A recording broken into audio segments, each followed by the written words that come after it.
Procurei achar um nome nos maiores dicionários que amenizasse a fome dos meus pensamentos vários, sobre qual nome seria o mais belo que existia, até que num belo dia a voz de Deus, suave então, disse ao meu coração: filho meu, abre tua Bíblia agora, pois dentro dela, em frases belas, já expus, pois no princípio era o verbo, e o verbo era, e ainda hoje é, e há de ser, o nome mais lindo que há de haver. E ao ser pronunciado, tudo foi sem luz, o incomparável nome de Jesus. Meus amados irmãos, a paz do Senhor Jesus Cristo, sejam todos muito bem-vindos a mais uma edição de Diálogos Teológicos. Hoje estamos com um cenário, não digo que novo, mas reformulado, um pouco mais bonitinho, porque as coisas precisam ser feitas sempre no sentido de melhorar, aperfeiçoar, e esse é o nosso espírito, fazer cada vez melhor. À minha direita, Bruno.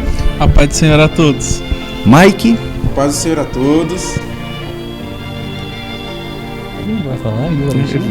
E o irmão Alexandre. A paz do Senhor a todos. Eu queria ver se vocês iam falar outra coisa sem ser a paz do Senhor a todos. Graça e paz. Pironel agora. Paz queridos. Pronto. Muito bem. E esse é o Diálogos Teológicos. Sejam todos muito bem-vindos. A fome dos meus pensamentos vários. Nosso programa hoje, meus irmãos, está bem musical. Você vê aí que iniciamos com esse trecho de um hino executado pelo pastor Vitorino Silva. Essa gravação muito antiga fazia parte de um programa especial produzido pelo então missionário pastor Bernardo Johnson, através das Cruzadas Bernardo Johnson, movimento evangelístico esse do qual o pastor Vitorino Silva foi integrante por muitos anos. Ele era o cantor oficial das Cruzadas Bernardo Johnson. E se você quiser assistir na íntegra essa gravação, você pode acompanhar aqui mesmo no canal da ETAD no YouTube. Você pode ter acesso a essa gravação tão bonita de vários hinos inesquecíveis do pastor Vitorino Silva. Aliás, uma coisa interessante, né? Muitas das coisas hoje que chamam a atenção das Assembleias de Deus pela qualidade foram apresentadas ao público assembleiano pelo pastor Bernardo Johnson. Sim, isso é verdade. Por exemplo, o pastor Vitorino Silva. Sim, e tem não só o pastor Vitorino Silva, mas com quem também fazia os arranjos, a orquestração dos hinos, né? Que era o Misael pastor Misael Passo. Tem uma entrevista dele no YouTube que ele disse que os irmãos procuravam ele nas cruzadas para perguntar que acorde que era aquele, porque era algo assim muito revolucionário para aquela época. Hoje a gente ouve e fala assim, é muito bom, é muita qualidade, mas naquela época os irmãos não estavam acostumados a fazer aquela escala pentatônica, nada com sétima, nada com nona. E aí, irmão, sim, não usou a minha escala não, irmão. É só o que eu sei fazer. Entendi. Ele dizia que chamava atenção. Mas eram arranjos muito bonitos. Tudo nas cruzadas, o pastor Bernardo. Então veja aí, um dos principais cantores das Assembleias de Deus, pastor Vitorino Silva, das Cruzadas, um dos maiores arranjadores da nossa igreja, também membro da Cruzada. Se saímos do campo da música para a teologia, o pastor Antônio Gilberto, 40 anos atrás, 45 anos atrás, despontou teologicamente por chamado do pastor Bernardo para atender a ETAD. Então, que coisa linda a contribuição da ETAD para a história da nossa igreja. Mas o nosso programa é a respeito de música. Boa música, música espiritual, música pentecostal, música de excelência. E qual versículo nós vamos ler aí para hoje discutirmos a sombra dele? Salmo 150, o verso 6 diz: tudo quanto tem fôlego, louve ao Senhor. Louvai ao Senhor. Ah, muito bom. Então nós vamos falar a respeito de música, bons hinos, boa inódia, e vamos começar o nosso debate da seguinte maneira. Talvez possa parecer até um pouco provocativo, mas não é. É um debate, é uma análise. Nós estamos vivendo a onda do worship, né? Que esse louvorzão tomou as igrejas, e uma das críticas mais comuns ao worship é que é um tipo de música que não é notável exatamente por exigir qualidade técnica. Eu me lembro que em algum momento de conversas nossas passadas, eu acho que foi o Bruno que comentou, ou foi o Mike, foi um de vocês dois, que há determinados louvores, né, chamados louvores desse worship, que são tocados e de uma ponta a outra do hino fica um instrumento reproduzindo uma única nota de base. Lembram disso daí? Sim. O que era isso, irmão? Explica para nós aí. Quem que explica? Geralmente tem nesses coisas, eles chamam de pad. Coloca o teclado, ele bate uma nota, ele fica a música toda. Um acorde só? Não, uma nota. Uma nota só? Uma nota só. E aquilo acompanha toda a variação melódica toda a do variação hino. harmônica do hino, toda. Uhum. Eu já congreguei em um lugar onde o pessoal colocava no celular, tinha o Spotify, né? só conectava o Spotify na caixa da igreja, antes dos jovens cantar, soltava o pad, aí entrava naquele transe, né? É bem isso. Solta o pad, aí fica... E aí em cima daquela, porque tem, acho que... Não sei dizer, mas penso que tem de acordo com cada nota, né? Geralmente é Mi, que é a escala mais fácil, né, de tocar. E aí, Normalmente isso acontece no tom de Mi maior? Geralmente. Mas a minha pergunta pode ser um pouco técnica, menos bíblica, menos teológica, mas isso é sinal de quê? De pobreza ou de inteligência musical? Depende do ponto de vista. Ou de malandragem? Eu penso que isso é mais algo tendencioso do que ser algo técnico, porque eu acho que a igreja, na parte musical, é muito influenciada por tendências. Então, no caso do worship, as pessoas vão mais pela questão de ser uma tendência do que ser algo tecnicamente difícil ou fácil. Mas entende? Tecnicamente é esvaziado ou é cisma nossa? O que vocês dizem? O que você acha? Eu acho que é simples a maneira de executar esse tipo de música. Ele é simples, ele não tem tanto segredo.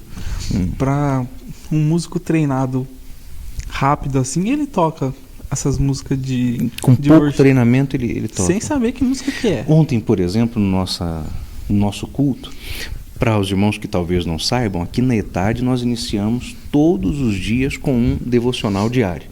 E nesse devocional uma pequena banda se formando. Então, o irmão Mike é o trombonista da banda, eu toco o violão. Teve algumas vezes que o irmão Alexandre trouxe o... Como é o nome, irmão? Carrom para tocar. O Bruno não compõe esse grupo, eu não sei porquê, meu irmão. Vou falar para a irmã Doris, tá? Para Betiquina, né? Porque o Bruno é um grande violonista, um grande violonista. Temos mais 2 trompetes e um violino. Então é um bom grupo, Então ontem nós tocamos um hino da harpa cristã, que tem gente que diz, a harpa cristã é molezinha. Molezinha é nada. O hino que tocamos ontem foi o hino 18, Grata Nova, cheio de modulação, não é? Cheio de modulação, o hino menor, que já é uma outra dificuldade por ser menor, muda o campo harmônico, muda as posições, violão, então já é uma outra dificuldade, né? Mas eu penso que na questão do worship, eu vejo muito pelo lado tendencioso. A igreja acaba sendo muito influenciada por aquilo que é tendência, dentro do ramo gospel, ou dentro da música de forma secular, há sim muita tendência do que vem de fora, sabe? Mas na questão de qualidade, eu penso que as tendências musicais elas acabam prendendo você de conhecer outros campos, né? Você vai muito na tendência, porque se você é músico da igreja, você toca aquilo que é da igreja, né? Então você acaba indo apenas por esse caminho e não conhecendo outros conceitos que talvez o hino da harpa poderia te mostrar. Entende? Eu quero ainda que falemos a respeito da qualidade das letras, mas antes de chegar nisso aí, talvez o assunto que possa nos levar a ele é o seguinte: em algum momento você disse que ligaram o celular e aí começou um transe, né? Isso. Esses hinos de worship, essa atmosfera que parece mais com um zunido do que exatamente com uma apresentação musical, ela impede o pensamento crítico? Impede, porque eu já li algumas coisas sobre algumas teorias da psicologia. Mas é por isso que eu estou te perguntando, irmão. Eu lembro disso. Que os psicólogos falam que esse tipo de música que deixa... que ela é meio uníssono, né? Que ela fica igual. Isso. Sim. Ela tem um efeito de hipnótico na pessoa. Então a pessoa meio que entra num transe e ela acha que tudo aquilo é espiritual, sendo que ela está sendo influenciada sobre o que ela está escutando. Então ela acaba não pensando no que ela está cantando. Isso é completamente oposto ao culto racional, não é? Com certeza. E o que seria então uma adoração racional? Você saber o que você canta, saber o que você fala, né? Saber o que você está fazendo naquele lugar, né? Saber qual que é o seu intuito, né? Como o Bruno falou, eu fico pensando muito nisso a respeito desse tipo de música. A pessoa às vezes não pensa, ela fecha o olho, levanta a mão e eles até colocam um ambiente mais escuro, não sei, que talvez influencia mais. Que é outra tendência agora, né? É outra modinha. Um ambiente mais escuro, poucas luzes, né? Com a música também desse padrão. Então eu acho que sai muito do racional, entendeu? E é como se terminasse o culto e você falasse assim: o que teve hoje? Né? E eu vejo um problema que quando essas tendências acabam se tornando tradições. E às vezes uma tradição acaba substituindo outra. Entende? Por exemplo, se o worship vira uma tradição dentro das igrejas, no caso da Assembleia de Deus, eu sinto que a gente perde algo que é que era enraizado na gente, sabe? As bandas de música, as big bands. As big bands ainda não é algo assim tão comum, mas que... Porque é mais difícil, né? Porque é mais difícil, mas eu penso que seria uma tradição e poderia, assim, entrar, sabe? Nas Assembleias de Deus. Mas as bandas furiosas, aquelas de... O pessoal fala que é banda furiosa, não sei porquê. Mas aquelas de desfile, aquelas de... A fanfarra. Aquela coisa tradicional, eu penso que ela acaba sendo sucumbida por essas novas tradições, sabe? Do worship, por exemplo. Então a igreja perde a essência. Se você perguntar para um adolescente hoje na Assembleia de Deus, ele não sabe que é uma banda de música. Ele não tem noção. Mas olha, Mike, eu congreguei, morei no Rio de Janeiro muitos anos e eu vi algumas igrejas se acabarem, se destruírem. E essa destruição começava exatamente pelo empobrecimento musical. O senhor fala assim, se destruírem no geral? Se destruírem. Você chega nessas igrejas essas que eu conheci, eu as vi destruírem-se. Então você chega nessas igrejas hoje e elas não são mais Assembleia de Deus. Porque adotaram essas tendências, essas modinhas, e aí se empobreceram e acabaram se destruindo. E esses casos todos a que me refiro começaram pelo empobrecimento musical. E a desculpa para isso era a seguinte: mas hino da harpa, a harpa velha, a harpa é ultrapassada, os hinos da harpa são grandes, os hinos da harpa tem muitas estrofes e tudo mais. E eu tenho a impressão que alguém pode vir a pensar que o hino da harpa seja qualquer coisa assim de ultrapassado, se essa pessoa não tem bom gosto musical e se ela não tem, aliás, também uma certa criatividade musical, né? Eu acho que é um bom momento para a gente apresentar aquele vídeo para os irmãos agora. Sim. Apresenta o nosso convidado. Você o conhece pessoalmente? Para falar desse nosso assunto, a gente convidou, o Diálogos Teológicos convidou o irmão Fábio, que lá no Facebook tá Fábio Tuba Ferreira. Por aí você já sabe que ele é músico, né? Tem um nome como esse, Fábio Tuba Ferreira, mas a gente convidou ele. Mas ele não toca tuba. toca tuba. Ele toca tuba? Imagina, Eu pensei que era trombone. Não, ele toca tuba e toca trombone. Ele é maestro de uma big band da Igreja Assembleia de Deus, Ministério Perus. E você vai curtir muito esse vídeo para você ter uma noção do que a gente está falando aqui.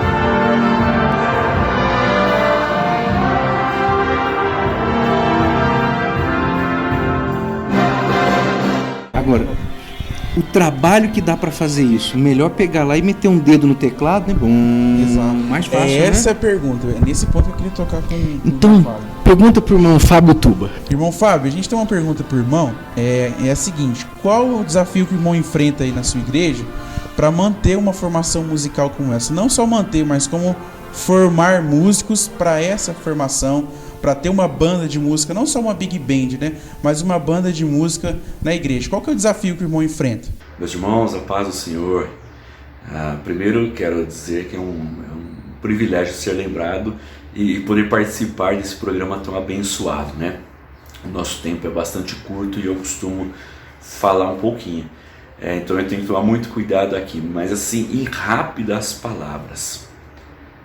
O pastor Gunnar tocou num ponto importantíssimo. Será que não é mais fácil a gente colocar um teclado tocando? Talvez seja essa a ideia do principal desafio que a gente encontra. Porque a gente vive num tempo hoje do imediatismo. Tudo tem que ser para ontem. A internet nos trouxe essa correria, essa facilidade. Então a gente acaba levando meio que inconscientemente isso para todas as áreas da nossa vida. E a gente sabe que a música, não só na igreja, a música em si, ela demanda um tempo, ela precisa de uma estrutura, ela precisa de uma base.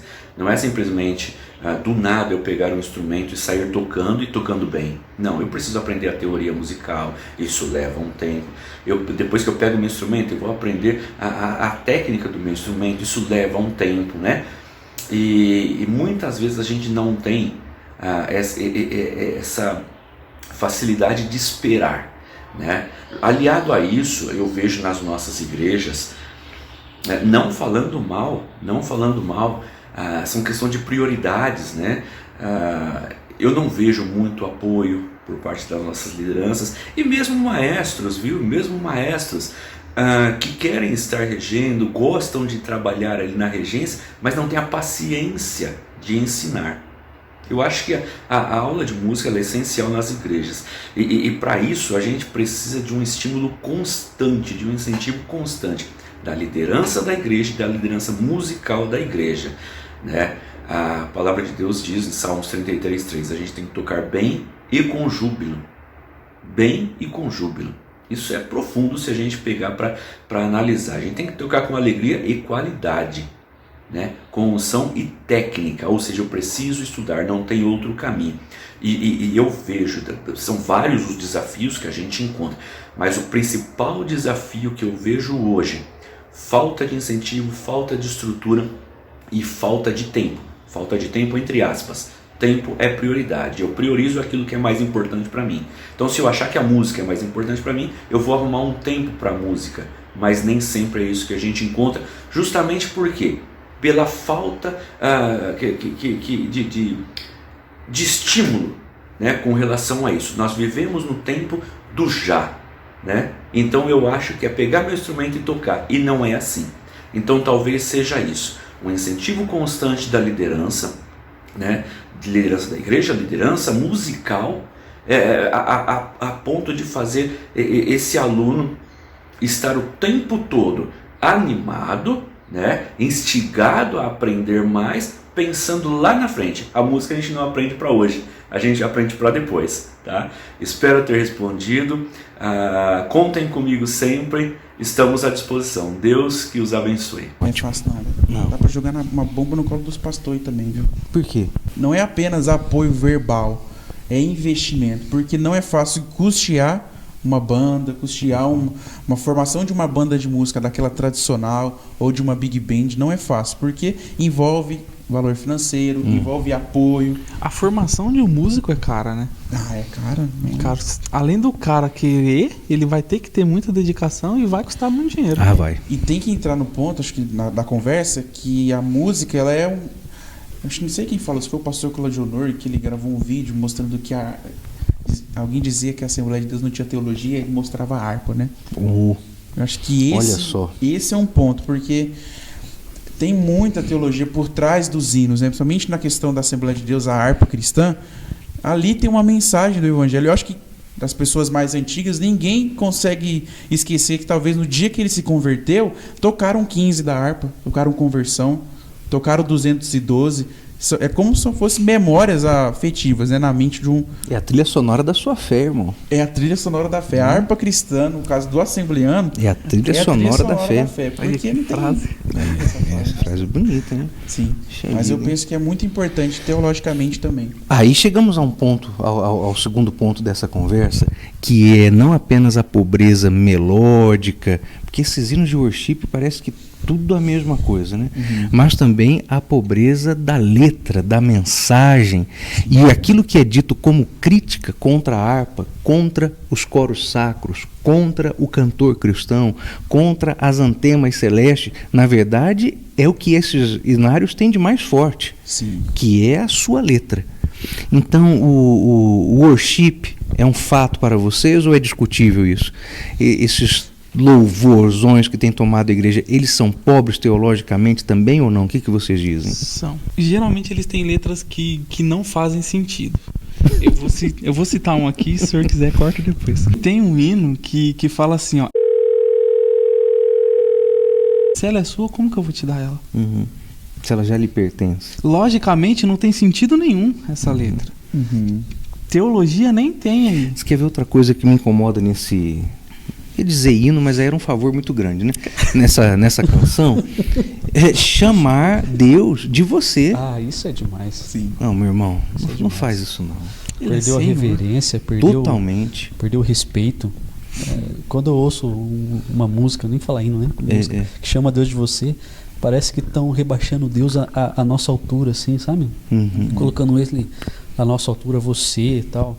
Tudo bem que tem que ter a nossa intimidade com ele, mas... Intimidade não é desrespeito. Não é desrespeito. Ele é o Senhor dos Senhores, o Rei dos Reis, né? E puxando um pouquinho o que o Bruno falou, né? Também sobre um hino aí, né? Que fala 15 minutos falando. Aí a gente pega o Vitorino cantando o nome, né? Falta poeta. Os caras não são poetas também, sabe? Não sei se vocês já fizeram isso. Vocês já leram a harpa? Já. Eu já li ela como um poema. É a coisa mais bonita que tem. Sim. Quando eu e a minha irmã, nós éramos adolescentes, nós tínhamos ali, eu devia ter 16, ela 13, era mais ou menos por essa faixa etária. O meu pai produziu uma obra chamada Manual da Harpa Cristã. Atrás do Manual da Harpa Cristã tem uma espécie de chave de palavra da harpa. Então, se você procura um hino com a palavra cruz, estava lá, uma espécie de concordância exaustiva da harpa.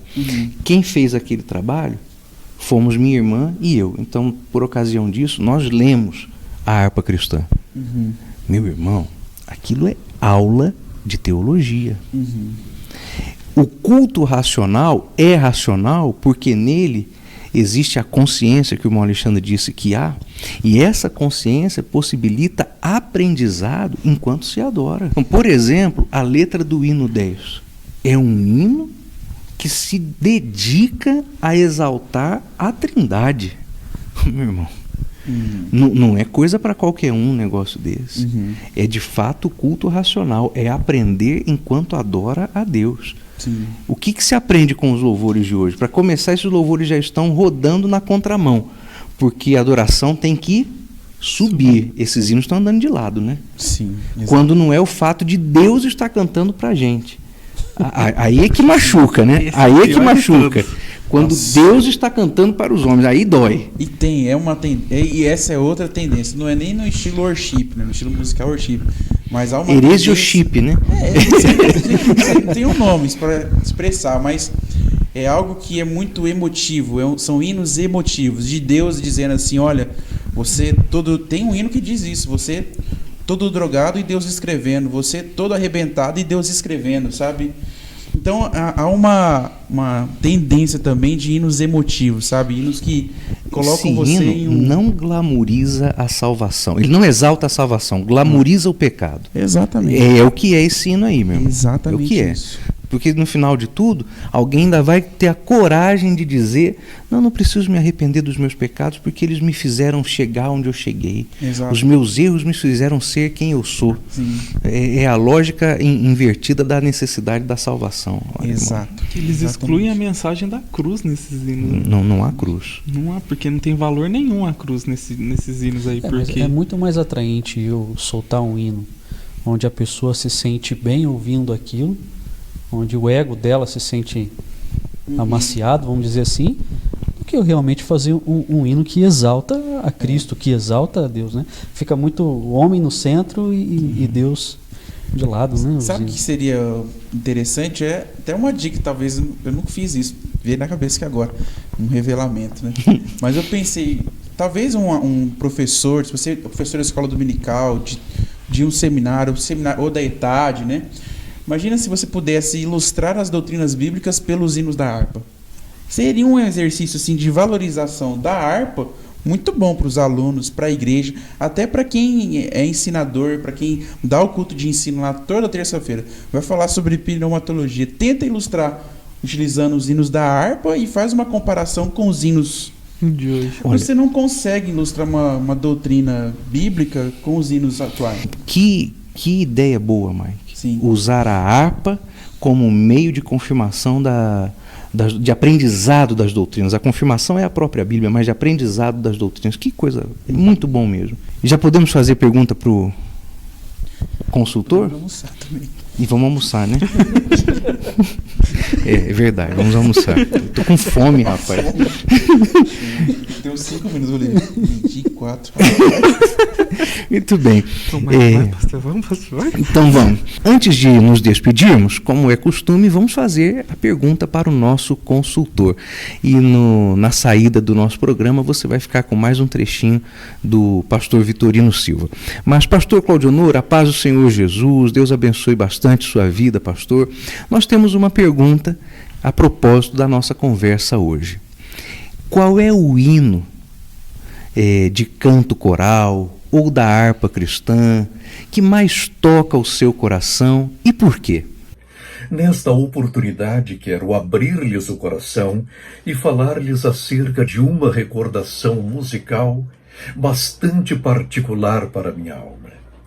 A minha juventude passeia entre as décadas de 1970 e 1980 em São Bernardo do Campo, no estado de São Paulo. Que saudades desse tempo! Você conhece o hino de número 224 da harpa cristã? Era o hino de minha juventude. Quando eu o ouvia, chorava, comovia-me, porque desde cedo eu já sentia o chamado divino para o santo ministério. E,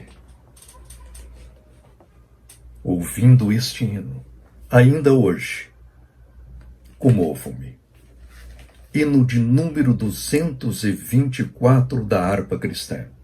E eu tenho certeza absoluta que muitos jovens e adultos também sentir-se-ão ao ouvi-lo, sentir-se-ão chamados ao santo ministério.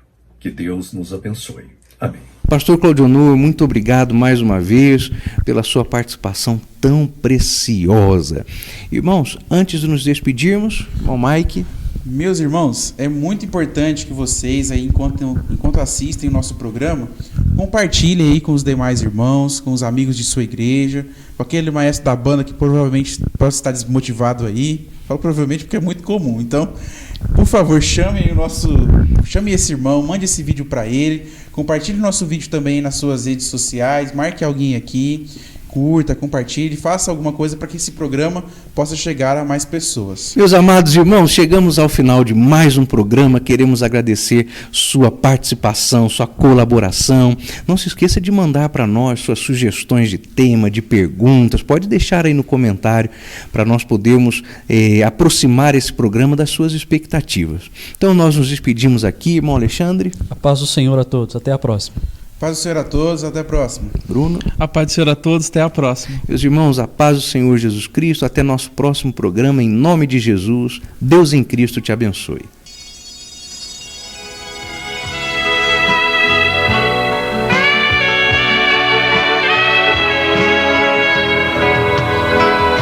Vejo tantas pessoas sofrendo e até mesmo morrendo sem ter salvação. Vejo tantas pessoas chorando por não ter liberdade, vivem na escravidão. Eu também fui escravo dos vícios, vivi acorrentado pelo vil tentador, mas agora encontrei liberdade, tenho felicidade.